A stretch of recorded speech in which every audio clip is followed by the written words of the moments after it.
kay Natal. Good day, everyone. We are the Jollibee Foods Corporation Group, and we will be reporting about the environmental risk management.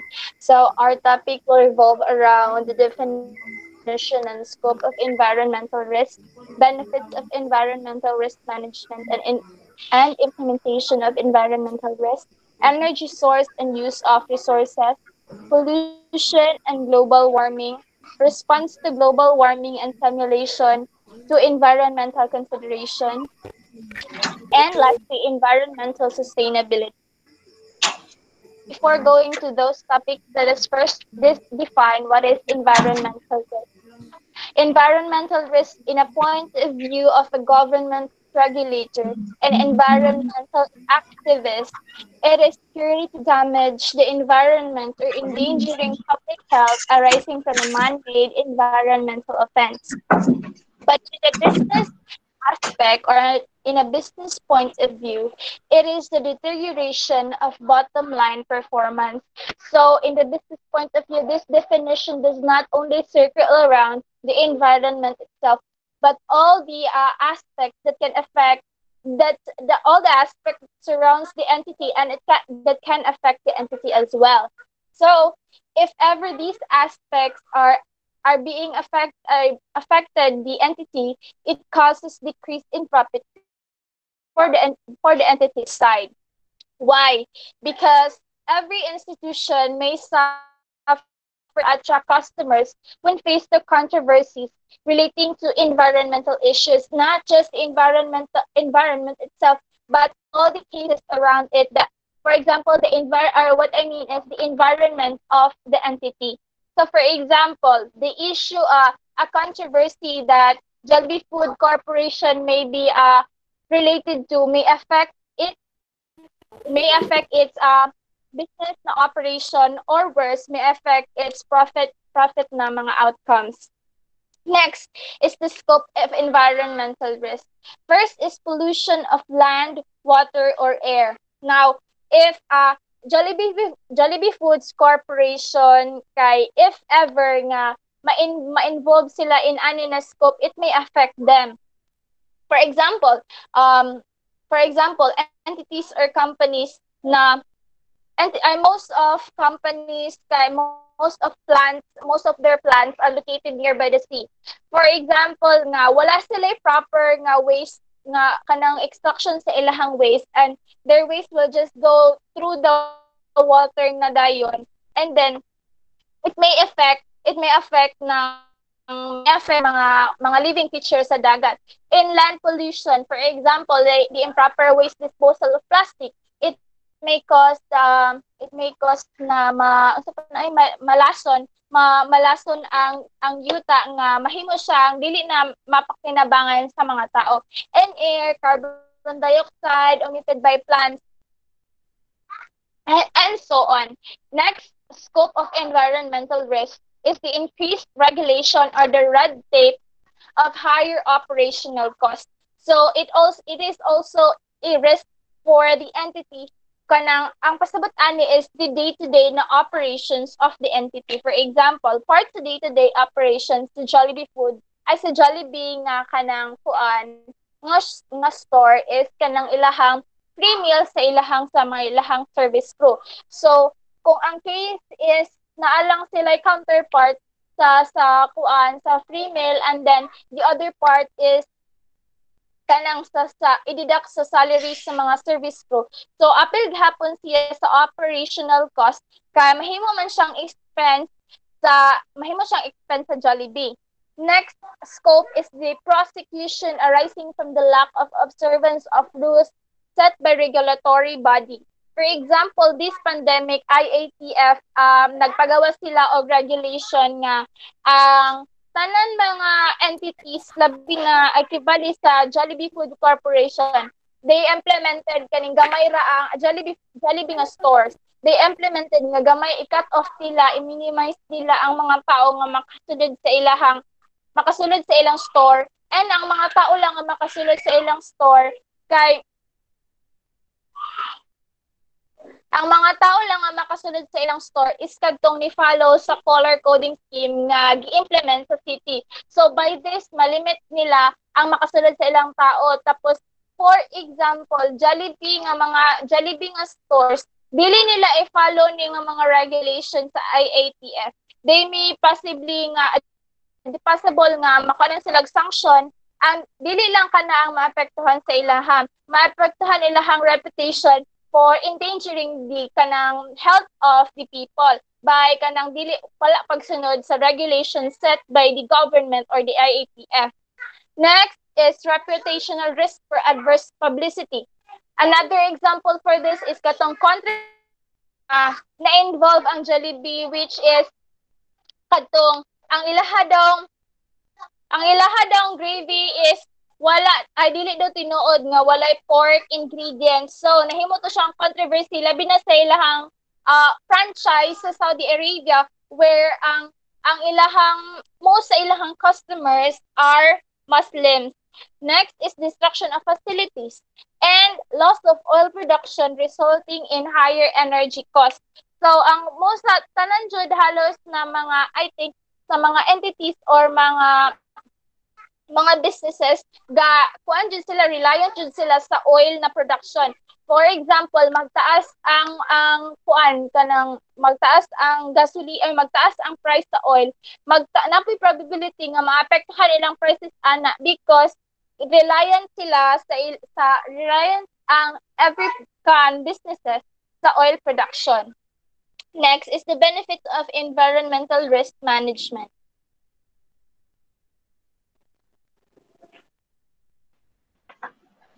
So, benefits of environmental risk management. So, pinakauna is encourages examination of business continuity.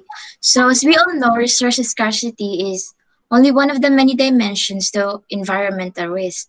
The impact of severe weather, climate change, and the related disruption to supply chain is an area that is hard to address in practical sense. So, if ever ang business maka-experience of like disaster, so it's sure nga maapektuhan ilahang financial performance. Wait sa guys.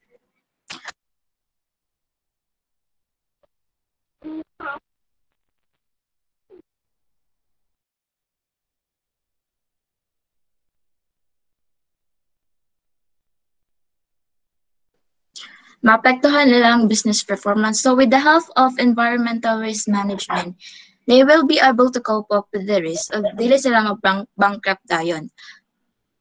So, sa Japan, as we can observe, na permanent sila maka-experience ng mga disasters. So, number one ana ang tsunami, then sunod, earthquake, then tsunami dayon. So, there are water defenses for the coastal city, though gastos siya, but it bring more effective risk treatment for public. Then sunod, prompts closer examination of the risk adverse environmental incidents. So, if we know a place which may suffer from earthquake or tsunami, frequently we may not build or open some department on that place in order to reduce risk. So, if we have better understanding of information for environmental risk, we can avoid some problems. So, by locating the facilities at best place, risk is reduced and better business plan can be run as we have better information. Then stimulates marketing initiatives to promote products and bonds in the context of the environment sustainability. So environmental risk management systems are seen as adding value to product and services, creating a competitive advantage, improving community image, reducing costs, and increasing the bottom line. Then affords management the opportunity to focus on revenue-generating activities rather than firefighting adverse publicity. So mag-focus ang business in their own revenue-generating activities rather than firefighting. So when we say the firefighting in business, it is an unseen, urgent, unexpected, or devastating problems nga mokalitrag to nga sa inyong company or business relation. So kung ka na kay mangita pa kag solutions, you have to find out pa nga anong nahitabo na siya. Instead na mag-aksaya mo sa inyong effort and time finding the roots sa problems and ways. So with the help of environmental risk management, mas less hassle na siya. Contributes to management action. So it helps minimize supervision in some financial institution because you have already the ERM. Increases competitor advantage where customer buying preference favors business with a better environmental performance. So some financial institutions continue to be uncertain about the importance and benefits of addressing environmental in their financial institution. So a few financial institutions or kanang uban nga ga-operate sa smaller markets believe that nga wala they believe para sa ilang environmental risk management. For them, dili relevant sa ilang financial performance or it increases transaction costs without bringing financial benefits in return. And they also believe that some investors are not interested in that. So regardless of the size or type of financial institutions, they will still benefit from the ERM by using it to improve overall risk management, identify new environmental business opportunities, and add value to their clients and investees. It also improves brand value and reputation, thus gaining a competitive advantage. Then next, sa implementation. So with the implementation of environmental risk, first is the risk management systems not overly constraining risk-taking, slowing down decision making process or limiting the volume of business undertaken. When it comes to risk-taking, it's important that we take our time or slowing our decision in managing the environmental risk. Just like in a psychological literature on risk perceptions, there is a distinction between risk as feeling and risk as analysis. So making decision based on intuitive or based on how you feel the problem without conscious reasoning is not good. So while following the rules of expected outcome and long-term consequences is referred to as risk analysis. So di ba kay dapat di ta mag decisions based on how we feel kay in the end magmahita kay dili siya for long-term nga makapaayo sa company relation. Then next, the implementers of the risk management framework being distinct from the managers of the individual business units. So it's important that there is a group of professional people in managing environmental risk because it requires calculation, analysis, and brainstorming. Then the development of culture which rewards the disclosure of risk when they exist, rather than encouraging managers to hide them. So when we say risk management disclosures, connected na siya dahil so, it refers to a company's dissemination related information. So the main purpose sa risk management disclosure is to reveal daw niya ang accurate picture sa risk management strategies of companies. So how is this connected to the development of culture? Differences in national culture have an impact on risk management disclosure. So the most influential cultural dimensions that affects the risk management disclosures of financial institutions is uncertainty avoidance. So when we say uncertainty avoidance, it refers to a man's search for truth. So the more they give concerns or actions to cultural indifferences, they are more willing to accept criticism, challenges, and competitions. They pay more regards to risk disclosure management. And on the other hand po, ang financial institution nga disregard ang mga cultural issues, indifferences, para maka-avoid sila sa conflict and criticism. So they are considered as not competitive. Kanang dili sila competitive enough when it comes to global global industry. And with that, it could lead to a more cautious approach to risk management disclosures. Then risk being managed and at an appropriate level in the organization.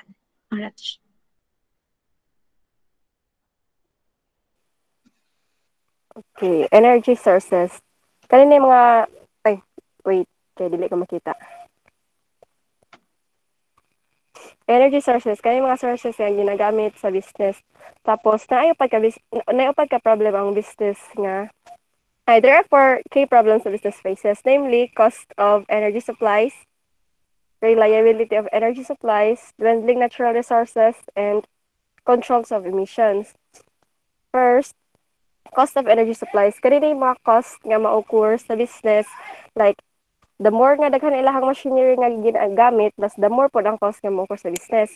Like, problema siya if ang business dili ka baloon sa pag-minimize or pag-handle sa cost of energy, lalo na nga ang atong energy supplies karon is limited due to climate change. Why cost of energy can hamper business success? The Competition and Markets Authority, or CMA, saying that microbusiness customers of the big six energy supplies could have saved at least €230 million a year in each of the financial years between 2007 and 2014.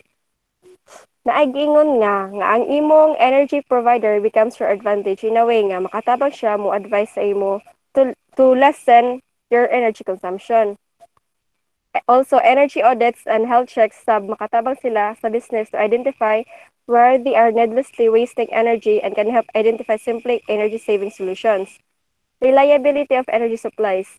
Reliability means defined as the probability that a product or service will perform its intended function adequately for a specified period of time. Ano ato siya sa problem sa business?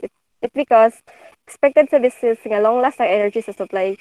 Yet, due to climate change, ang energy sources is nagkaanam kagamay tungod kay naapektuhan sa environmental changes. Dwindling natural resources. Kanini silang mga resources nga nagkaanam na og kagamay. Problema siya like sa akong giingon nga nagkaanam na gyud kalimit ang atong energy sources, which is makahinder sa success sa business.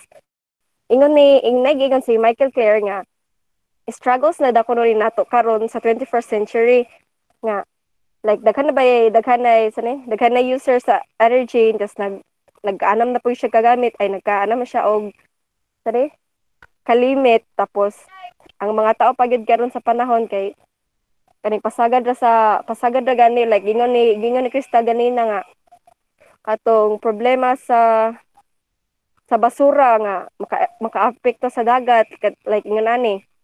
Lastly, sa controls of emissions. Emission is something that has been emitted or released or discharged. In general, emission consists of things like gas, liquid, and heat. This exhaust is just because one form of carbon emissions, greenhouse gases from various sources that are known to contribute to global warming and climate change.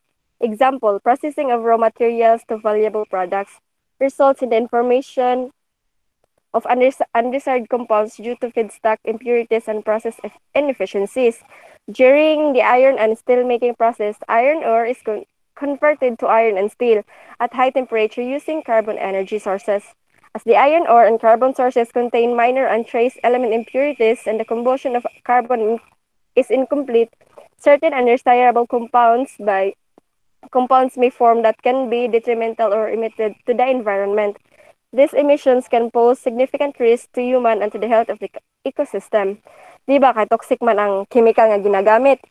So, dapat na bagay ng proper... Wi-Fi. Paspas ra ko.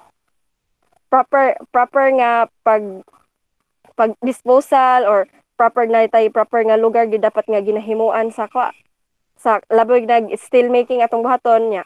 Para sa mining pod, di ba, mostly problema magining mining dito sa ato agyod kay naay mga kaning nagatrabaho sa mining nga patagar sa chemical nga ilang ginagamit, which is delikado, like nakaupon na ba ato ang mga kabukiran karon.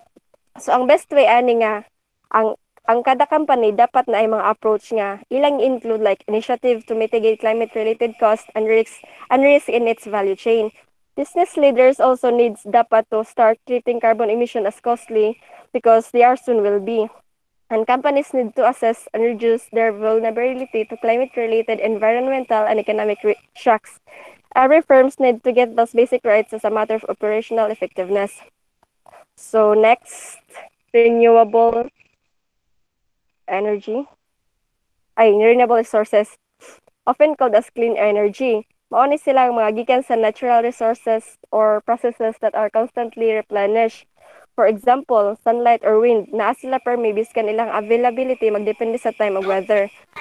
Naay possibility nga ang usage sa renewable energy is motaas for the next decade kay demand man siya, but pero expected pod nga ang cost sa renewable energy kay mo ubos. So, use of resources. Energy costs are a significant component of manufacturing and transportation and a key element of the unit cost of production. A reduction in energy costs can produce competitive advantage. An understanding of the trends in every sources and energy demand provides opportunities to exploit. So energy costs are a significant component of manufacturing and transportation and key element of the unit cost of production. A reduction in energy costs can produce competitive advantage. Advantage siya in a sense nga, if ang business kabalo mo minimize sa iyang energy consumption, mas lesser iyang cost nga makuha o mabayran, which is advantageous sa part niya. For many business, the cost of energy or fuel is the largest operational cost, which is mo usually nga ginagamit. To help companies to manage and reduce their energy or fuel cost as well as its risk, there has been three comprehensive methods nga nag-focus sa saving from purchasing, production, and consumption of energy, namely energy procurement, energy production, and energy consumption. Alawa ba siya sa PPT? Okay lang guys. Energy procurement or energy purchasing, because most energy cannot be stored, companies needs to know in advance where and when they will use it. Minimizing use of cost became one of the advantage of the business. Ingon ni hedging master daw, energy procurement allows the manager to know how many energy is needed in particular month of a particular site, and even a calculated total savings before placing an order. Energy production. Some companies purchase energy or fuel to transform it into a different kind, like in case of natural gas, to make electricity and steam. Thus, in real-time budgeting, energy productions allow the manager to verify that the production of energy is being done as efficient as possible. Energy consumption. Last na ni siya. After purchase and or produce, energy must be allocated to company's product and services. Allocations can be performed at the load level and schedule to accommodate seasonal operations. Then, according to real-time budgeting, ana siya nga, ang mga manager daw kano dapat can identify any budget variances to determine what departments are using more energy than expected. So when considering real-time world applications with a trade-off between energy efficiency and level of perfection, it is usually more desirable to minimize the energy cost and carry out the task to required level of quality instead of fulfilling tasks perfectly by ignoring energy efficiency. So there are next down. 4 primary consumers of energy, namely industry, service sector, domestic sector, and transportation. So ang energy consumption nato is mag-differ pod sa unsa kadako ang usa ka business. Naay data nga nakuha ato last not sure kung sa tinga year ha. Pero ang kada business lagi daw kuno is magkaon og 15,000 to 25,000 kilowatts of energy a year, so which is dako siya kaayo. So among aning upat, transportation sector ang pinakadako og use og energy, which is 34%, followed by domestic sector at 30%, industrial sector at 22%, and services sector at 14%.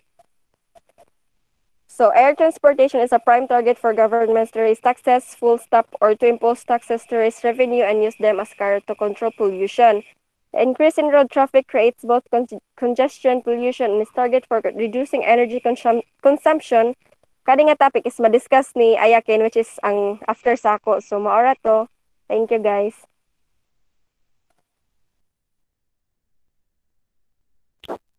So next is pollution. So pollution is defined as influence of any substance causing nuisance, harmful effects, and uneasiness to the organisms.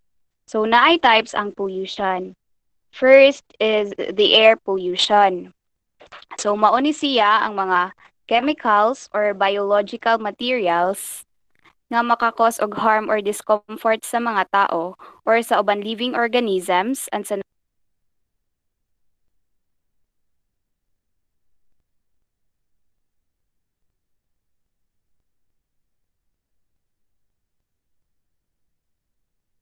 mean.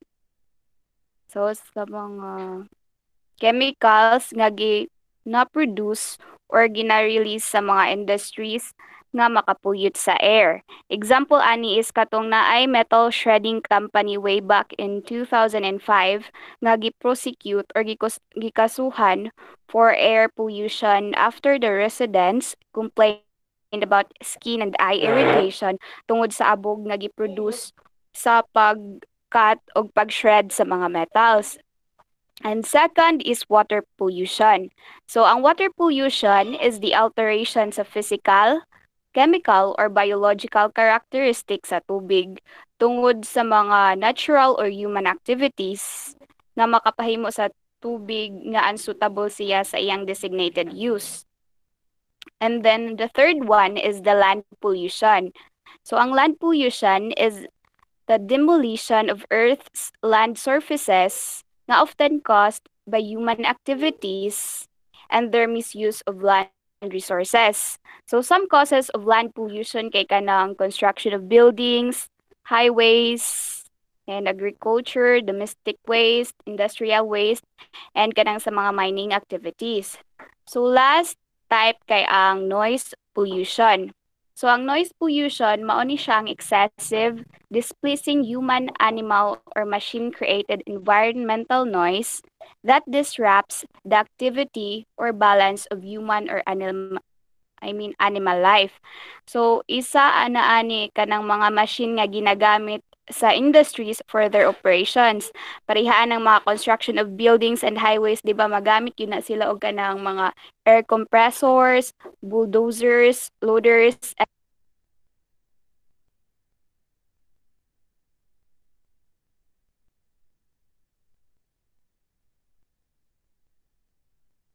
Na-off imong mic. Kayakin. Mike ay. mag-on og off lagi ni siya, mukalitra. Sige na. So, moving on, why is it a risk to business? Nganong ang pollution is a risk man to business? First, it increases regulations and higher operational costs. So, ang business kay taas ang exposure sa risk of prosecution for breaching environmental rules and regulations. Labi na kay ang mga environmental agency or any environmental agencies nga naga-govern sa pag-preserve sa environment kay ang ilang kanang pag-administrate is strict.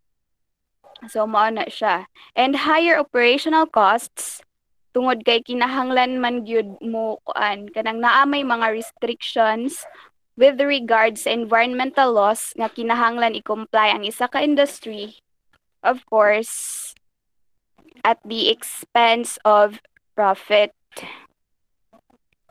Next daw palihog. Palihog ka. Dili sa pollution gihapon ta. Balik daw. Slide sa pollution. Mora slide sa pollution. Ay, ibalik na lang sa pollution nga kuon. Naaman jud ta siya. Kana dira na lang. So next is reputational risk from adverse dito na lang tal kay lahi man po ng global warming.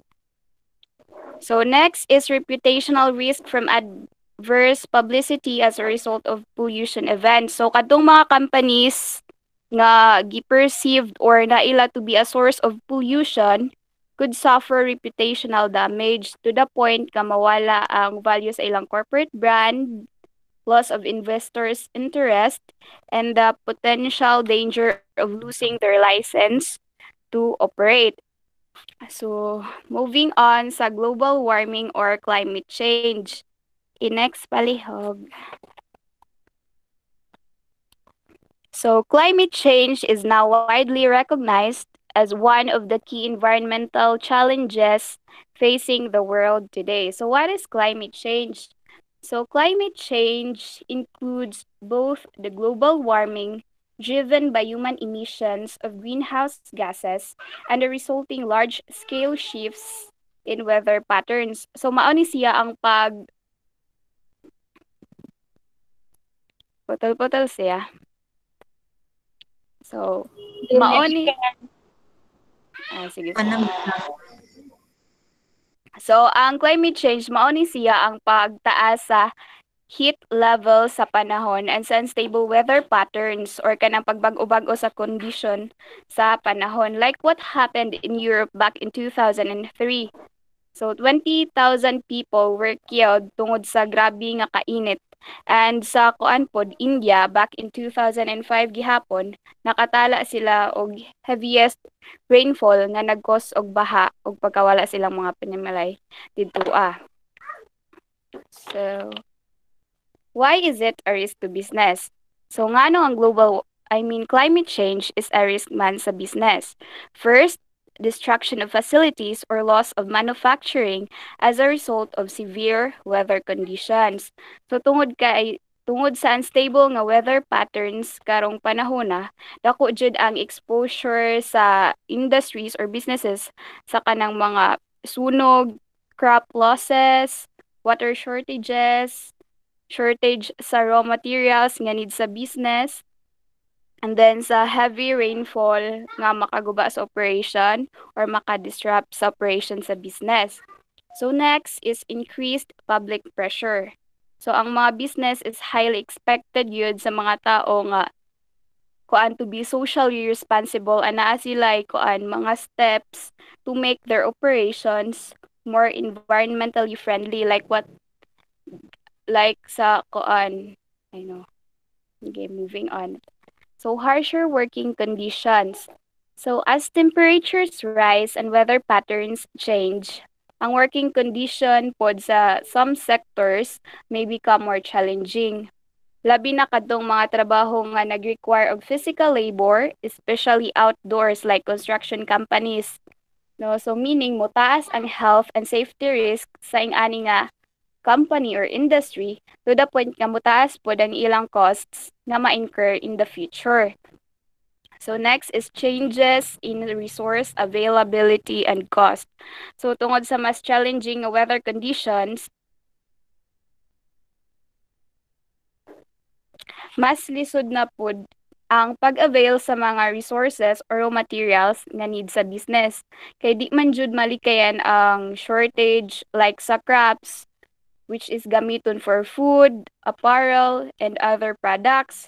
Mutaas pod ang electricity o transportation expense sa pag-move sa mga goods. And then naapoy kuan possibility nga taas pod ang cost because of the restrictions or regulatory restrictions sa pag-operate sa business. And lastly is the changing of demand. So as the climate change, ang demand pod mo shift. Ang kadaghanan sa consumer kay mas i-prioritize na nila ang sustainability sa products nga gipalit, which leads to the shifting of the demand towards more environmentally friendly nga mga goods. So mo prefer na lang mga consumers og mga product nga naay less impact sa environment. So maora to siya.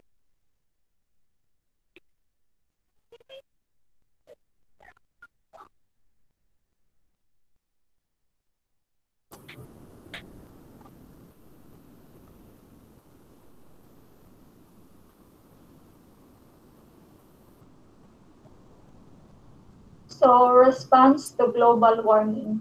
So, we have Earth Summit. Matungkad ba ko, guys? Oo, ma. Yes, So, Earth Mar. Summit. In response to increasing concerns about climate change. So, meaning, diri matrace ang pag-respond sa climate change where ang United Nations nag-create of conference regarding sa environment and development sa pag-respond sa concerns about climate change. Example ani siya, also known pud ni siya as Rio de Janeiro, which diri nagaheld ang mga major United Nations conference. So diri sila nagasabot-sabot regarding sa unsaon nila pag-develop ang mga response sa unsaon pag-response sa climate change.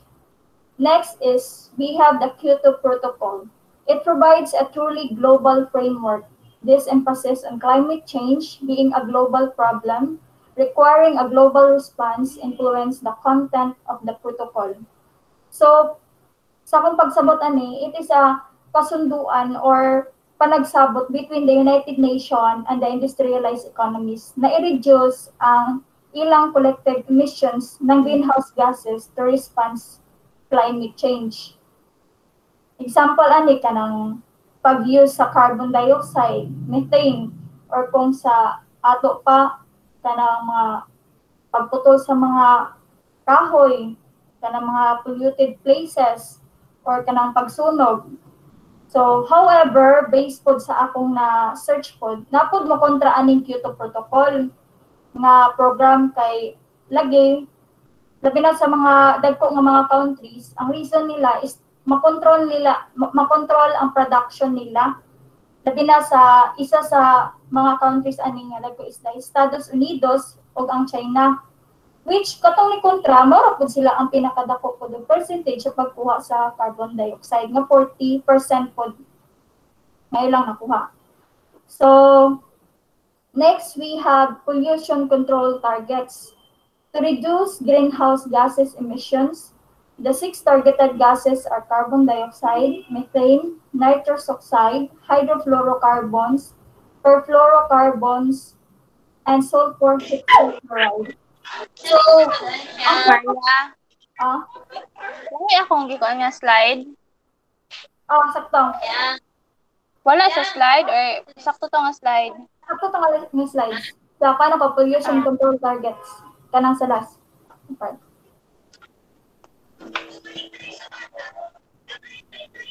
Sige, continue. So, ang purpose ni pollution control targets kay to promote a better quality of life by sa pag-reduce sa pollution o malimit pa gyud ang damage sa environment into the lowest level. So example ani kanang makontrol nato ang pag-prevent sa pollution o aside ana matagaan pud nato o ay aside ana ma-prevent pud nato kung saan pag-control ang pollution. So what's ako lang.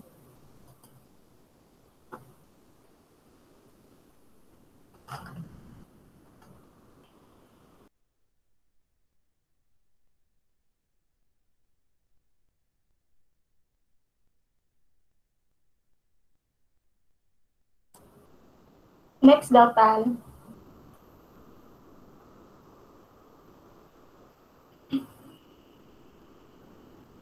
So next, we have sufficient emission cuts.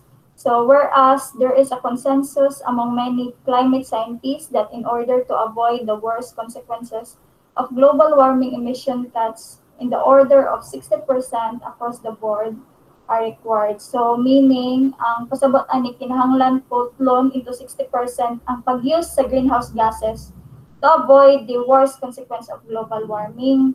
So example ani ang pag-change sa climate change karon, parehaan ng kainit, nanay mga rainfalls, storm, wind, and etc. So isa nga nung ni kuan ni siya kanang nagpadayon bitaw ni siya kini pag-respond sa sa climate change kay according pud sa akong na-search nga kato ko na daw 20th century nag-start na gid daw ang climate change mo na karon nagapadayon gapon siya kay siguro wala pag yun ingon nga na-achieve pag ito ang goal nga ma-control pag yun ang kuan paggamit sa mga carbon dioxide o greenhouse gases. Next is we have US Climate Pact. The US entered into a joint agreement with Australia and other cut greenhouse gas emissions impact, which rejected the Kyoto Protocol on climate change. So, lahi po ni sila og style si US Climate Pact. Ang purpose nila ani is to achieve the US goal of reducing carbon emissions from electricity to 32%. So, ang ilang goal ani is by reducing carbon emissions is mubawi sila sa electric, which is i-reduce nila ang paggamit sa electricity. And also, ma-achieve po nila ang health benefits due to reduced air pollution from 2005 level by 2030. So, mo na ang ilang ranges nila na within 2030, ma-achieve po nila nga limit. Next is we have European Union. Under the Kyoto Protocol, the European Union and its member states have agreed to meet their commitment jointly.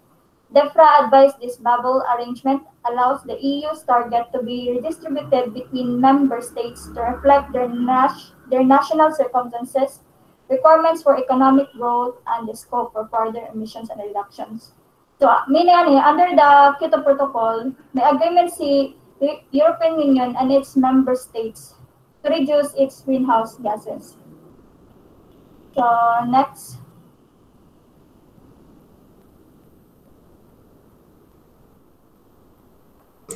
Nawala si Crystal.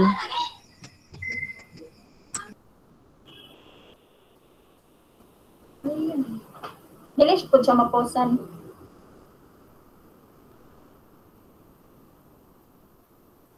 Ang buot ma-post ni. Stop recording. Dili. Ayaw, stop, son. Sige na lang. Ah, sige. Ay, murag ka naman siguro last reporter sa no? Ay, ang PPT. Ay, ang PPT di ay. Si Pamela. Fam na kay PPT fam. Pwede raw. Di na ako mic. Sige, imo na lang. Saan i-present now your entire screen? Share screen. Ay, anan ayo. Laptop na no. Wait, guys. Sige lang. Hit-hit na kayong Oreos ba? Walay ko rin sa diro. Nindot lang dito ko ano. Kung pala sa ko taman, di na akong pasubra. Mapagnan ko dito datuloy.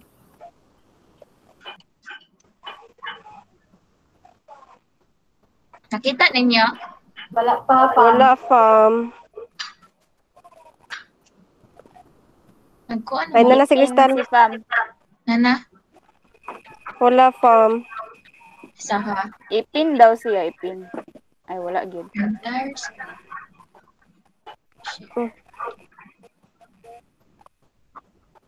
Hindi na ko mag-click ang share. Lagi lodo. Nawa daw. Click ang share. Salamat na lang, San. Dili na ko isa. Dili na ko Kanang na-present now. oh Click kana. na ko ang your entire screen. Dili siya ma-share.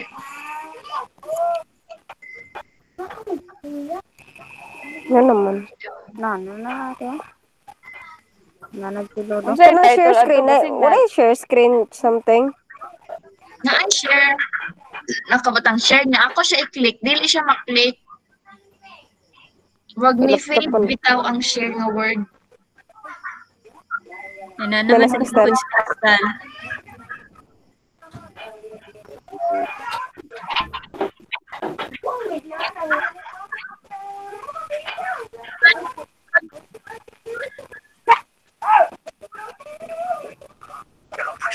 Mar, sorry kayo. Asa na ka, Mar?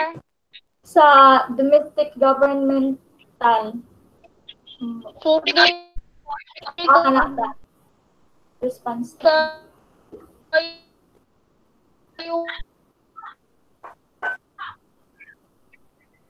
So, continue.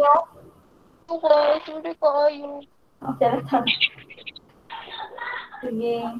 So, domestic government response to climate change. Sige, go, Mar. Government departments have begun an interdepartmental process to consider how their policy and operational responsibilities will be affected climate change. So, pagsabot ani, murag unsaon nila pag-consider ang mga policies and operational responsibility na maka-reduce o makahatag siya og limit sa climate change kanang dili bitaw siya masobrahan, like malimit lang gid nila. Nag-build sila og mga policies and operations kung saan nila pag-reduce o makahatag sa limits sa paggamit sa climate change. So next we have levy. Paano siya, no? Levy. Levy. So, sakadali lang ha.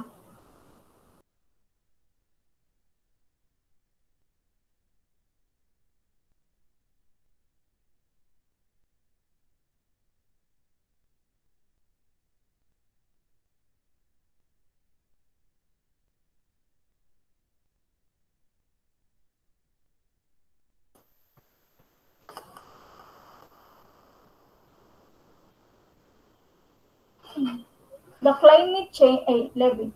The climate change levy is an environmental tax that came into force on 1 April 2001 and is part of a range of measures that are designed to help the UK make its legally binding commitment to reduce greenhouse gases. So, mo lang gihapon siya of purpose guys, like to reduce gihapon greenhouse gases and to help also the UK countries. Next is European Union. Under the Kyoto Protocol, the European Union and its member states have agreed to meet their commitment jointly. Lang murag ni balik. Pila ko ni balik na ng European Union. Again, humana ko. Murag ni balik na bitaw. Manaka na tal. Next is emission trading. Emission trading works by allowing countries to buy and sell their agreed allowances of greenhouse gases. So, mura ni siya og market-based approach like kanang buy and sell to control the pollution by providing economic incentives para ma-reduce ang emissions sa pollutant. Example ani sa emission trading is kanang carbon price. Cost ni siya nga ma-apply to carbon to encourage nga ma-reduce ang amount sa greenhouse gases. Next is impact on business. So ang impact sa business, the move by government to increase energy supplies from greenhouse gas-free sources by providing business with new exploitable opportunities, although wind power, for instance, has proved more expensive to generate than hoped. So naapod ni siya movement ang government to increase energy supplies from greenhouse gas nga free source na maka-provide sa business. So naapod sila yung mga response for ni kung saan pag makakontrol po ng isa ka company or business sa paggamit ng carbon dioxide. So all in all, kining response to global warming, same lagid siya og purpose nga i-reduce ginila ang greenhouse gases, but lahi lang sila og mga department bitaw nga lahi nga mga countries. So next topic is stimulation to environmental considerations. So there are three, which is the FTSE for Good Index, Carbon Trust, and Public Pressure. So FTSE for Good Index, a new FTSE for Good Index was launched in July 2001 using social and ethical criteria to rank performance. So naay tulo ka criteria nga ma-applied aning ranking purpose sa FTSE for Good, such as the environment, human rights, o si social issues. So if ang company na ay ma-fail sa isa ani ka criteria, ma-consider na ni siya as excluded. So unsaan pagkahibalo nga excluded siya. So dito sa book na po siya three sectors nga excluded na companies, which is si tobacco, weapons, and si nuclear power. So kung wala to ang isa ka company, like wala ni sila aning tulo ka buka criteria, environment, human rights, social issue, ma-consider na siya as excluded, na siya malabot. Kaya ang main purpose mang gyud ni FTSE for Good is to constitutes good corporate responsibility practice globally. So mga good corporate responsibilities ang ilang gina-considers. So next we have Carbon Trust. The Carbon Trust is an independent company funded by government. So ang role ni Carbon Trust is to help the UK move to a low carbon economy by helping business and sa public sector to reduce carbon emissions. However, nag-provide po ni siya as of free practical advice to business and public sector to help reduce energy use, just like ani nga thoughts. So ang carbon trust is like thoughts nga by helping businesses and other sectors like saving energy, save money. So nagatabang po sila sa pag-reduce sa paggamit sa sa pag-respond sa global warming. At the same time, nakatabang po sila to save the money sa mga businesses. Next is we have public pressure. This survey sought to assess the extent of ethical boycotting of various products, goods, and services, and its impact on the industries involved. So, ang concern ni public pressure is to avoid product during the period once is associated with unethical. So, gina-avoid nila ang products ng mga unethical or environmental damaging practices. And to claim support that positive association with ethical environmental initiative for the good of business. So, ang public pressure, gina-avoid nila ang mga product ng mga unethical way o kanang mga naka-daot po. But ang ilang gina-support is kanang mga positive association like kanang mga ethical, good, na makatabang sa isa ka business. So, we have next supporter.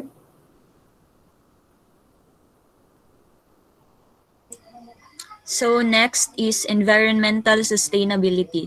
So first, we have to differentiate first what sustainable and sustainability. So sustainable refers to a process nga dapat ma-maintain at a certain level. For example, sustainable production, while ang sustainability refers to a long-term goal. So in a business world, it is really important nga inyong company or inyong mga strategies is not only sustainable but dapat na sustainability labi na sa environment. So tungod ana, ang United Nations naghimo sila og initiatives para ma-maintain ug ma-focus ang sustainability sa environment. So in the year 1992 na-create ang Agenda 21. Ang Agenda 21 is a comprehensive plan of action to be taken globally, nationally, and locally sa mga organizations sa United Nations systems, governments, and major groups in every area in which human impacts on the environment. Tapos, ang kaning Agenda 21 is mauni ang Rio Declaration on Environment and Development. Tas kani siya gi-adapt ni siya sa more than 178 governments sa United Nations Conference on Environment and Development. Tapos pag human aning Agenda 21, gi-create na po dayon ang Commission on Sustainability and Development para ma-ensure nga effective ang nga follow-up sa United Nations Conference on Environment and Development.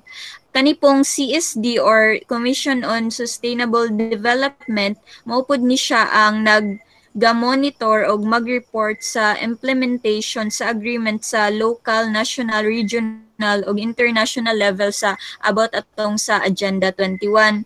O para sa full implementation sa Agenda 21, gi-reaffirm dayon ni siya sa World Summit on Sustainable Development in 2002. Tapos, ang duha ka main principle jud aning Agenda 21 is first, to protect our earth, reduce poverty, environment damage, disease, and shared responsibilities. And the second one is dapat ang every local government dapat na sila'y kaugalingon nila nga at 21. Tapos, next slide tal.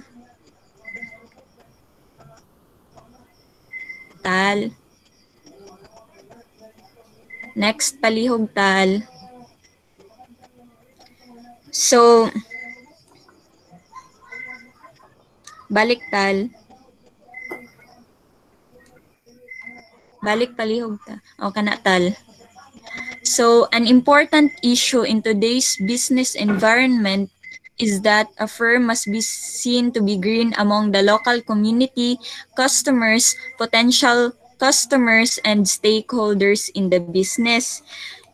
Mao ni siyang gikuan ni siya in order to attract more customers and investors nya dapat imong mga products and services sad kay nga gina-offer kay minimal effects lang ang iyang mako sa atong ecosystem or sa atong environment.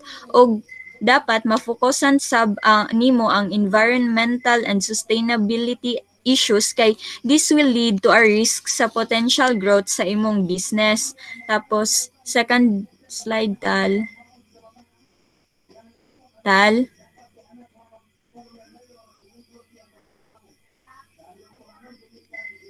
Kanatal. So, Othman suggests the following green marketing strategies in order to get the message across.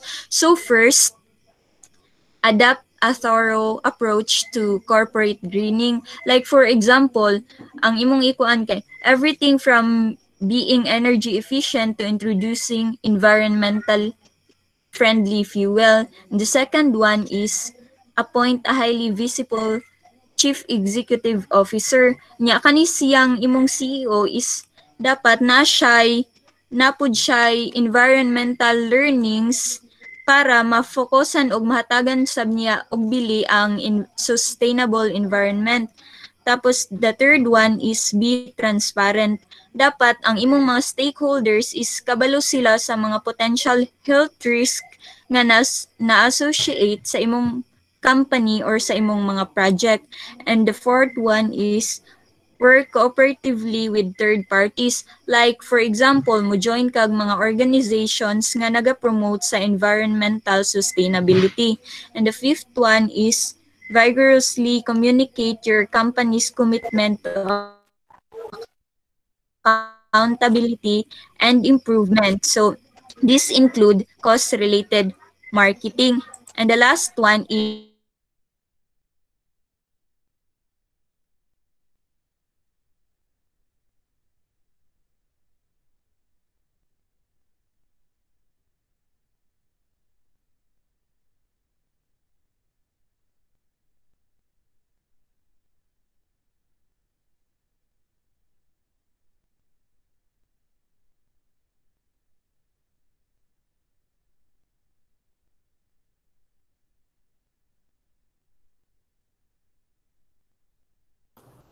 Nawala lagi yung tingog ni Sansan.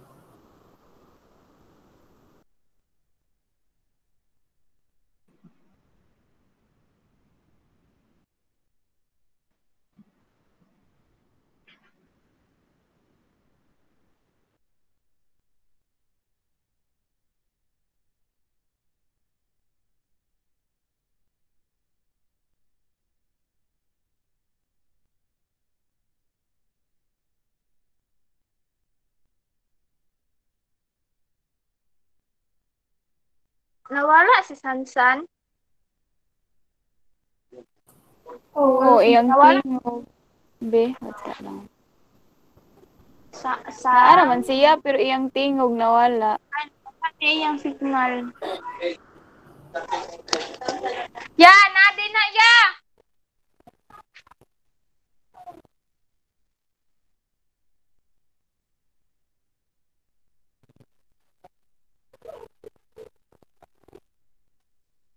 Nawala na jud siya.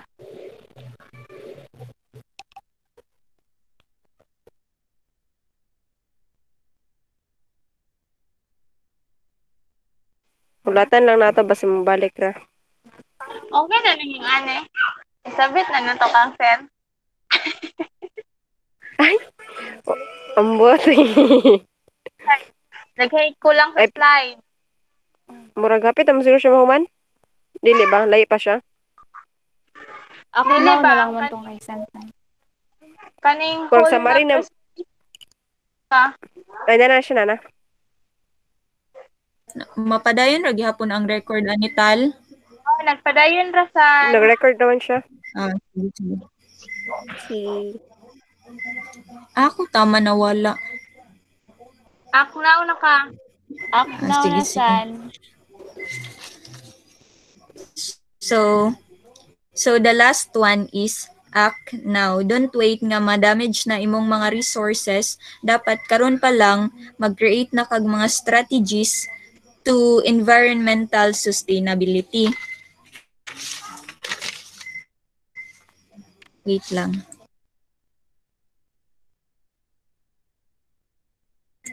So, to sum it up, this chapter is naga-examine siya sa mga energy resources, renewable energy, and current energy consumption nga makatabang sa atong business to gain more profit. Tapos, nagatakol po ni nga chapter sa mga global initiatives para ma-address ang greenhouse emission and global warming. So, next slide, Tal. So, we have to wait sa. So we have to take note nga business should not only focus on profit but also to the environmental sustainability of the entity para makuhaan ang environmental issues sa world, just like mga pollution, climate change, global warming, depletion of natural resources og daghan pa kay ug pasagdan ra ni nato ang mga issues kay kita ra gihapon or ato ra gihapong business ang mag-suffer in the end. So that's all. Thank you. Thank you. And down recording San. And na. For questions, mag-provide teacher of discussion forum ani na video para ma-post niyo inyong questions. Thank you. Stop na. Ah. Sige.